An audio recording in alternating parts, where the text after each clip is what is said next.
ఆదికవి వాల్మీకి మునిచంద్రుడు సైతం ముచ్చటపడిన కాండ కనుక సుందరకాండ అయినది.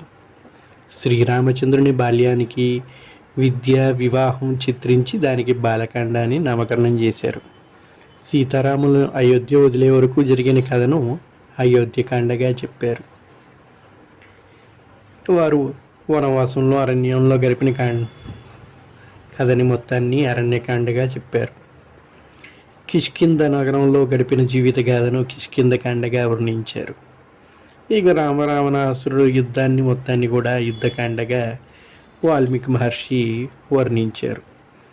మరి ఇంతటి చక్కమైన అపురూపమైన ఇన్ని అందాల్ని వర్ణించిన సుందర స్వరూపమైన ఈ కాండకి ఏం పేరు పెట్టాలి అని ఆలోచించినప్పుడు హనుమంతుడి యొక్క పేరు పెట్టాలనుకున్నా కూడా మనందరికీ తెలిసేది ఏమంటే